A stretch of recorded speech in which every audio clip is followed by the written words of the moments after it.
మంత్రివర్గ ప్రమాణ స్వీకారాన్ని విజయవాడ సమీపంలోని కేసరపల్లి దగ్గర ఏర్పాటు చేసిన భారీ వేదికలో ఎలాంటి ఉత్సవం జరిగిందో చూసాం. అది నిజానికి ఒక ఉత్సవాన్ని మించిన స్థాయిలో జరిగింది. ప్రధాని మోదీ ఇంకా ఇతర కేంద్ర మంత్రులు, ఎన్డీఏ పెద్దలు చాలామంది హాజరయ్యారు.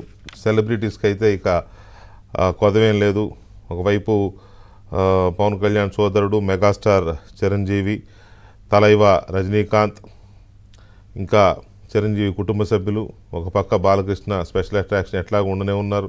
ఇట్లా చాలామంది, ఒకరు కాకుండా వీళ్ళకు తోడు రాష్ట్రం నలుమూలల నుంచి ఎక్కడెక్కడి నుంచో తరలి వచ్చిన ప్రజలు ఆ మంత్రివర్గ ప్రమాణ స్వీకారం చూడడానికి వచ్చిన వాళ్ళు విజయవాడని దిగ్బంధనం చేశారు ఒక రకంగా. కానీ దురదృష్టవశాత్తు వాళ్ళు చాలామంది అక్కడికి వెళ్ళలేకపోయారు.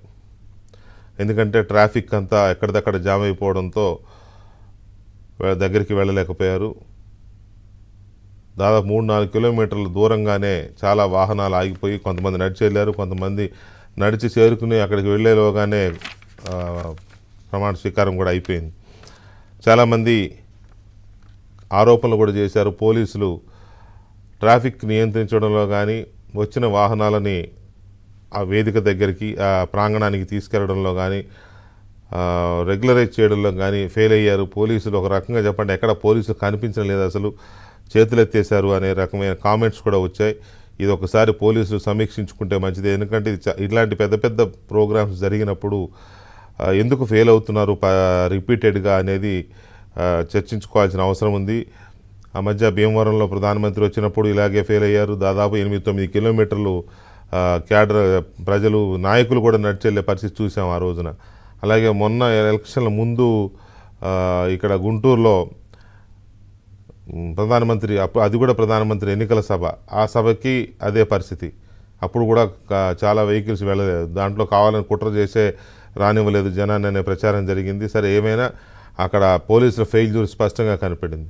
ఇప్పుడు కూడా అదే పరిస్థితి, ఇవాళ కూడా అదే పరిస్థితి. సో ఈ ఫెయిల్యూర్ని మళ్ళీ రిపీట్ అవ్వకుండా చూసుకోవాల్సిన బాధ్యత, సమీక్షించుకోవాల్సిన బాధ్యత పోలీసు అధికారుల మీద, ఉన్నతాధికారుల మీద ఉంది. సో అది ఒక అంశం. అయితే ఇవాళ చాలా కొత్త తరహాలో మంత్రివర్గం కూర్పు ఏర్పాటైనట్టుగా చెప్పుకుంటున్నారు. ఎందుకంటే ఇది కొత్త పాతల మేలు కలయిక ఎప్పుడూ ఉంటుంది. నిజానికి మంత్రివర్గం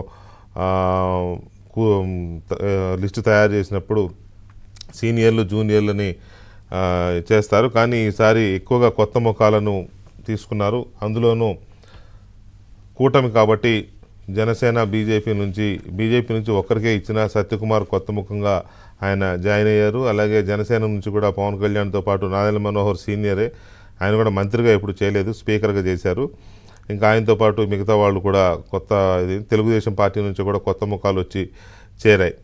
ఒక 4-5 సీనియర్లకి మంత్రి పదవి రాకపోవడం మీద పార్టీలో చర్చ జరుగుతున్నప్పటికీ కూటమి మిత్రధర్మం పాటించే క్రమంలో నష్టం జరిగిందని చెప్పే అవకాశం ఉంది.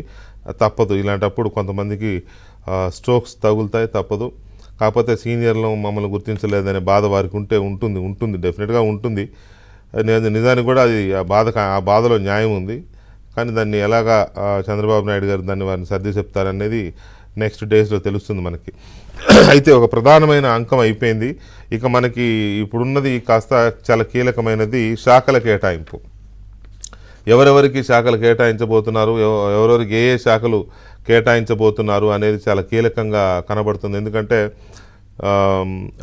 శాంతి భద్రతలు ఇలాంటి కొన్ని ఇంపార్టెంట్ శాఖలు, కొన్ని ఇవి ముఖ్యమంత్రి దగ్గరే ఉంటాయి. ఇవి కాకుండా ఉప ముఖ్యమంత్రిగా పవన్ కళ్యాణ్ ఉంటున్నారు క్యాబినెట్లో. మరి ఉప ముఖ్యమంత్రికి ఏ శాఖ ఇస్తారు? చాలా సందర్భాల్లో ఉప ముఖ్యమంత్రులకి రెవెన్యూ శాఖ లాంటివి ఇస్తారు, లేదా కొంతమందికి హోంశాఖ ఇచ్చిన సందర్భాలు ఉన్నాయి. ఆర్థికం కూడా ఇస్తూ ఉంటారు. ఇవి కాకుండా వెల్ఫేర్ కూడా ఇస్తారు ఉప ముఖ్యమంత్రులకి. ఇట్లాంటివి ఎన్నో ఉన్నాయి. కొంతమంది ఉప ముఖ్యమంత్రి పదవితో పాటు వారికి ఇష్టమైన, వారికి దేని మీద అయితే ఎక్కువ ఇంట్రెస్ట్ ఉంటుందో ఆ శాఖలు తీసుకునే అవకాశం కూడా ఉంటుంది. అసలు పవన్ కళ్యాణ్ ప్రయారిటీ ఏంటి, దాని మీద ఒక చర్చ జరిగిందా? ఏ శాఖ తీసుకోబోతున్నారు పవన్ కళ్యాణ్ అనేది ఒక చాలా కీలకమైన చర్చ జరుగుతోంది.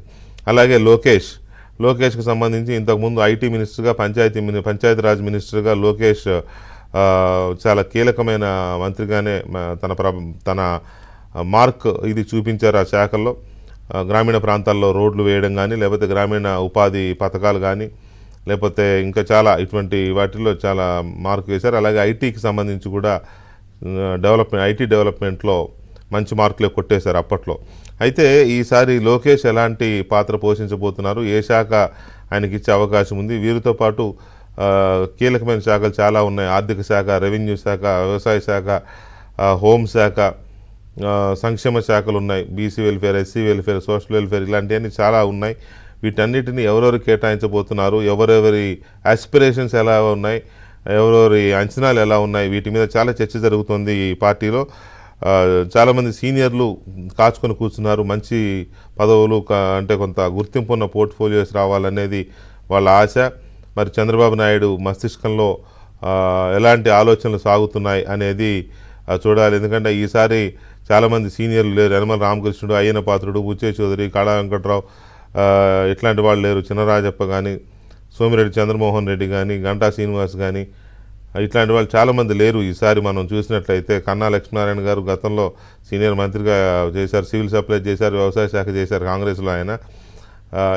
ఇది కాలువ శ్రీనివాస్ కూడా ఈసారి లేరు. పరిటాల సునీత లేరు, అమర్నాథ్ రెడ్డి లేరు.